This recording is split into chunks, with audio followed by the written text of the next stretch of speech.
Gonna be taking apart this hub assembly, I guess. Yeah, and already have it off the car, as you can see. But basically, you start with that. You gotta open up this dust cap right here. This one has a lot of like grime and I believe grease. I believe this is grease, but we will find out. Probably build up with grease and brake dust. So there you go. Just use a flathead to kind of wedge it in there. Mind you, this could be completely the wrong way to do it. This is what I saw in YouTube videos, and I was like, you know what, that's fine. Then you go in there and twist your flathead. I've done the other side already, and it wasn't stuck as well, so I'm assuming these shouldn't be stuck, which makes sense. This is basically a lot of grease in here. As you can see, it's a lot of grease. Put that aside. Now here you have, it's like chunky. I don't know if it's supposed to be like that. But good thing I'm like redoing this all? I don't know. Anyways, you have a cotter pin that you want to kind of flatten out. Use pliers to do that. And just to make it easy, kind of flatten like that. Let's see if we can get this out. There you go. Comes up pretty quick. I'm going to use screwdriver just to here. Give it a quick little tug. There you go. Cotter comes out. This was much newer than the other one, so I assume someone's been in here before. There you go. This cap looks like a bottle cap with kind of some grooves in it. Will come off, and then you have your wheel nut. It's actually hand tight. I don't know if it should be, but it makes sense if it's hand tight. Just gonna screw it off as such. Then this whole thing can actually come up. You can just pull up the hub. However, I will pry it out a little bit just to get some. Just to get it. There you go. This is this weird washer. It has a tooth in it.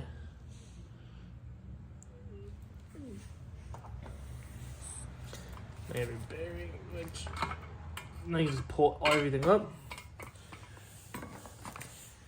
As you see, 4 screws for the dust shield, and then nothing on the actual spindle itself.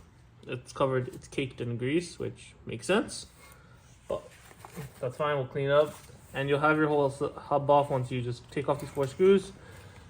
Dust plate comes off, and you'll be left with your clean, empty shock. They're not clean, but empty shock with nothing on it.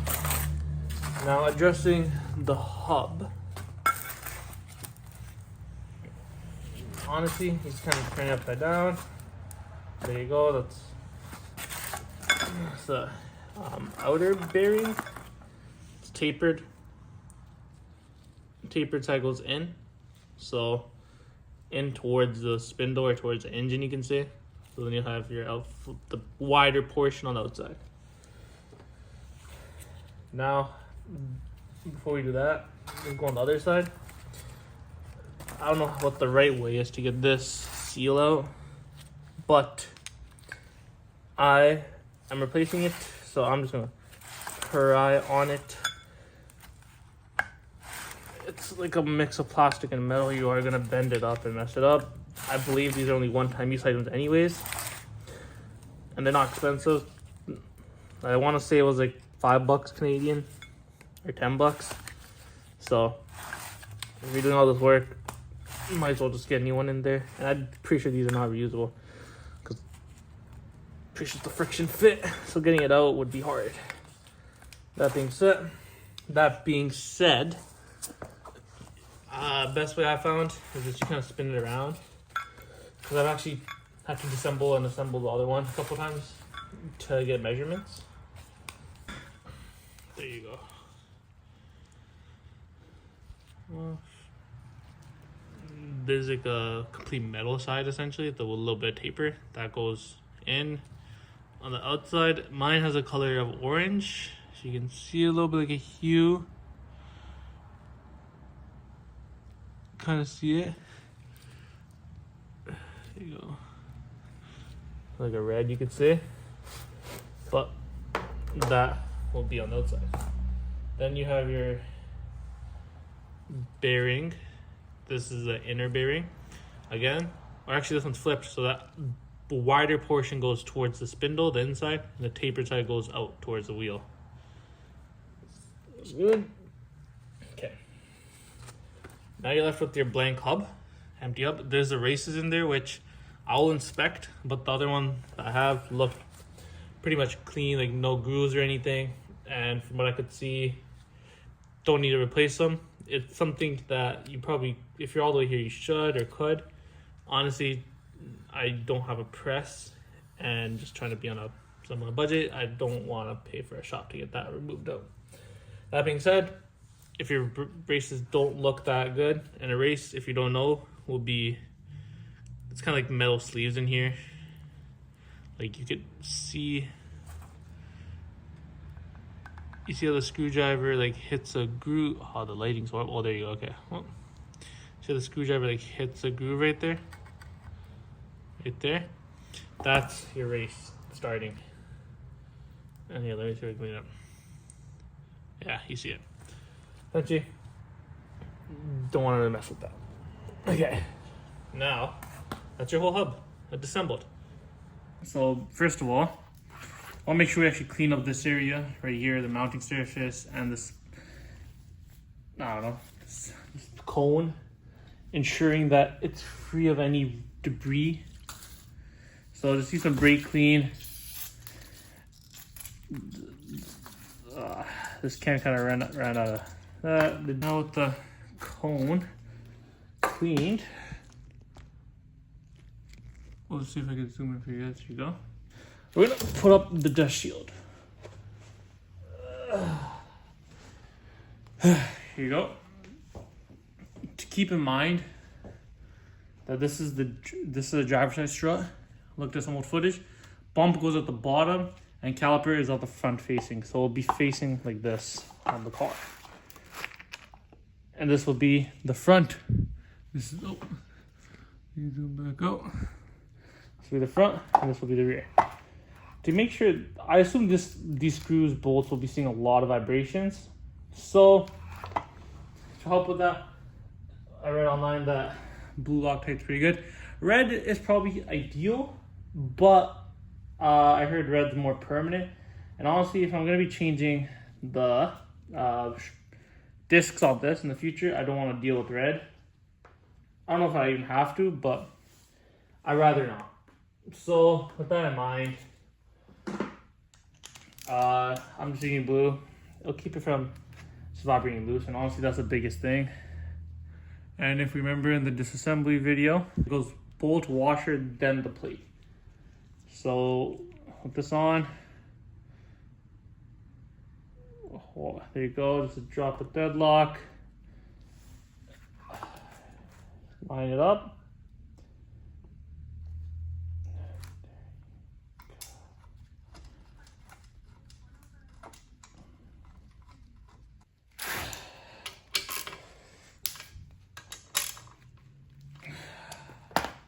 Okay. I would say, ignore this.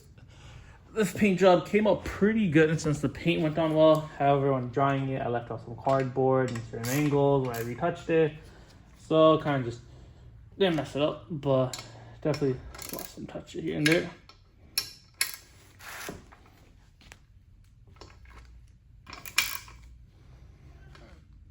There you go. Okay. Now with this done, now with the strut assembled, we're going to be packing the bearings with grease. This is pretty straightforward. Basically, what you want to do is take a glob of grease. There is some kind of, it's already kind of messy because I already did the other side, so I'm just recording it. But essentially, take a glob. I'm using a piece of cardboard to scoop it out. I do want to put my fingers in there eventually, but you know, might as well keep it as contamination free as possible. So there you go. Healthy amount of grease on your palm. And then using your dominant hand, you want to kind of scoop it. You want to scoop the grease. So here we go. Starting with the wider end because it's easier just to jam it in. You go push it in and push out. Foot down, or push it all the way straight down and scoop out using the fat on your skin to kind of create a spoon cup, forcing it in there. So you just want to kind of go with it. This is messy, so you definitely want to wear gloves. And as you'll see, the grease will get in there and start squeezing out.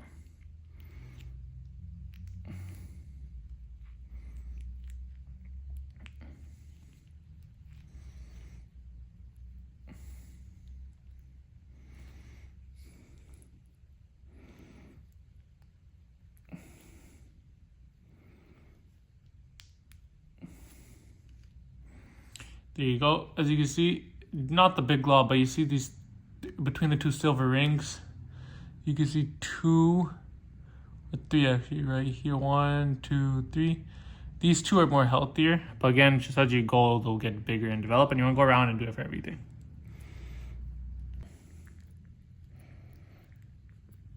Another good thing to do is just kind of pack it into the sides, like such.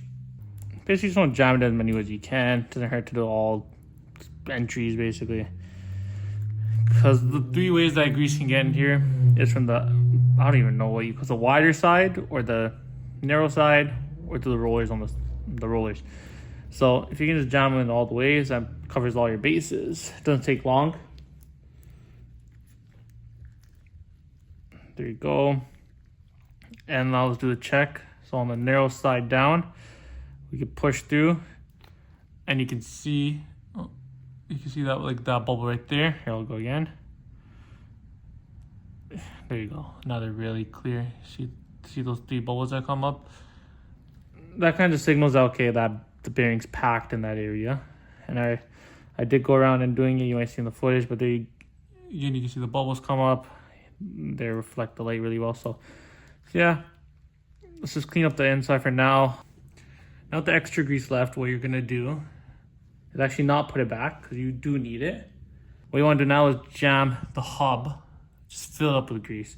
There's a crevice in there if you put your hand in, and when you're cleaning it, also do make sure that you do clean your parts beforehand, because you don't want to just jam new grease onto old grease. You could in theory, but it's not really worth it. If you're doing all this effort, scooping a little bit more grease won't hurt.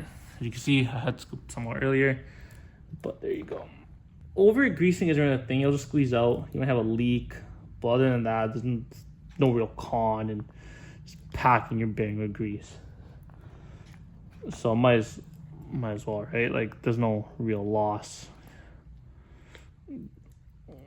other than some grease again, but that's fine. There you go.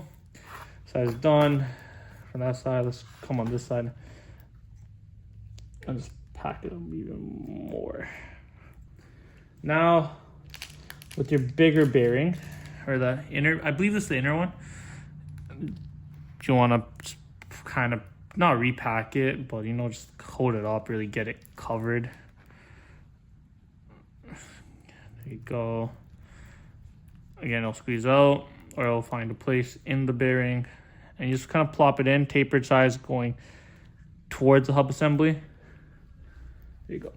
Now covered up with some grease. There you go. Okay. Gonna use the piece of cardboard and just wipe off my gloves, clean it up from any of the other grease that I can get off. This is, yes, it's saving grease, but more so it's getting my gloves into a workable condition again. It's time for the wheel seal. Here's a part number. I will have all the part numbers in the description, or some sort of way of communicating, and if they're not there, just comment, I will post them. I don't mind.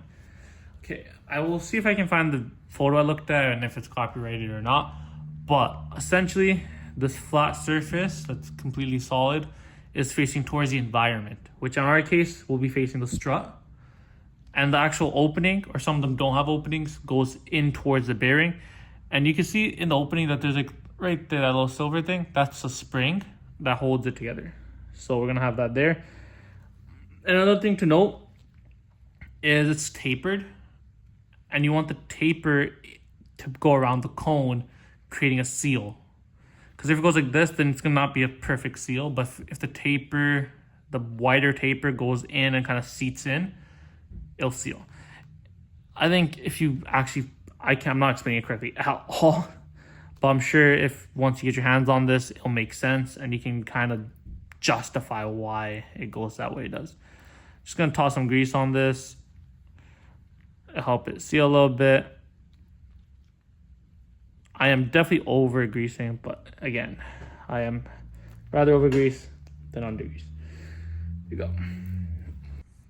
Now with your wheel seal in place, you want to tap it in with your hammer. Ideally, it'd be a rubber mallet from what I read, but you want to kind of work it in. Get it seated. It is a little hard to get seated if you don't have the proper tool for it. But once it does kind of all go in, you go in circle tapping motion. You tap in a circle motion, and you'll see the sound change. See the dud? That means it's not seated there yet. But so we'll go in circles. This side's seated. You can kind of see. There you go. Okay. With our strut here placed, we're gonna take, kind of just pull it over, line up, take our hub with the seal in. Try to avoid touching the disc if you can, and just it kind of slides on. You might need to be a little bit of pushing and tugging. There we go. But here, there, it's kind of seated. Give it a nice little bump. See how it's not like it's kind of rotating. There you go. Still not fully in. Now with the smaller bearing, the outer bearing gets a final little grease, and just plop it in. There you go. And just give it a little spin just to make sure it's like on, which in our case it is. Wanna again pack it with grease. Just be liberal. This is really messy. I'm sure there's a cleaner way to do this. Okay, with that packed, we can now assemble. First part would be this weird washer with the tooth in it. Generally how it goes is from the video I just watched, or like my recording. They're both a little different on each side, so it doesn't matter, but we'll go pure flat side towards the bearing and then rounded side up. So we'll just go down like such. There you go, it's plopped in. Give it a spin, just checking on it, flatten out the grease a little bit.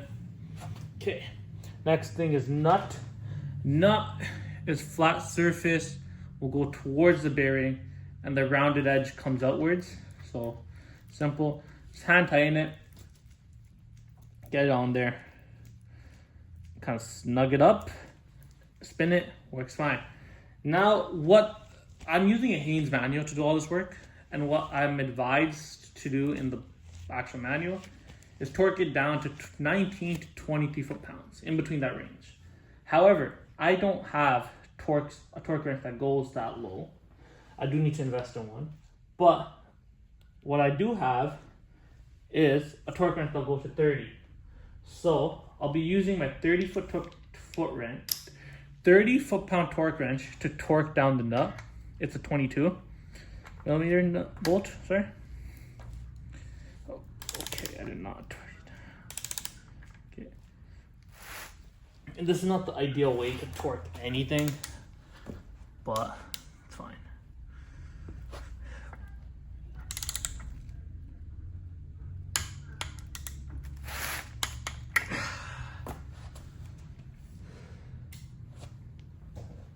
Okay, with this torqued, now it shouldn't really spin because it's really tight.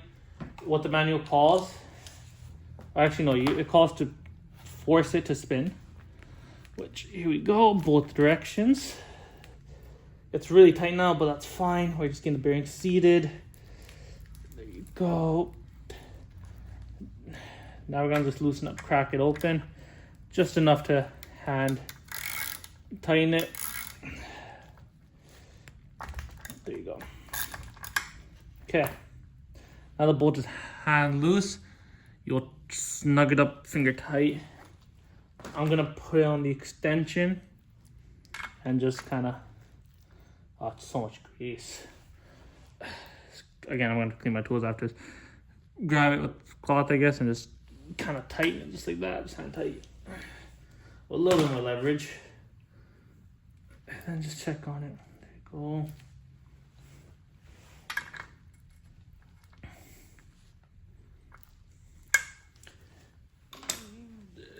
go. Now your hub should spin very nicely. And this is very smooth, low effort. And you even get some like spinning motion in there. So it's very nice. Now you're gonna get the soda pop can that you took off. I couldn't find a replacement for it. It just seems to be a safe, like it is a safety thing, but mine is perfect shape. I have no signs of like stress on any of the pins. Just gonna plop it on. Line up your cotter pin with the hole. And so about there you go. Bang. Ideally, I think it'd be flat nose pliers. I have these clippers, which again, not exactly the correct tool, but if you're just really light on it, these cotter pins are easy to bend. Just pull away on them like such. And with that much pulled away, you can just bend them with your thumbs. As such and as such. There you go. Cotter pin installed. That's your hub essentially done. Now what you want to do is just cover it up with your dust cap. I'm using the old dust caps. I did order new ones, but they don't fit. They're not the correct diameter. They're not locking. Don't know why. Wrong part number on Rock Auto. It's fine. Old ones are just shitty on the outside, but they look perfectly fine on the inside. Just little dents here and there. These chock full of grease. Can't go wrong, to be honest. Grease. Just glob it in there. And hey, if there's an issue, I'm sure you'll see it in the videos. And someone will comment that, hey, you're putting too much grease or whatever.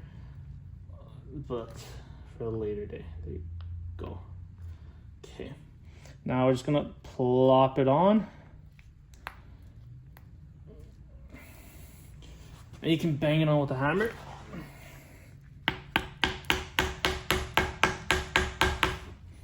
You're just seeing that the extra grease is coming off. Oh, very messy job.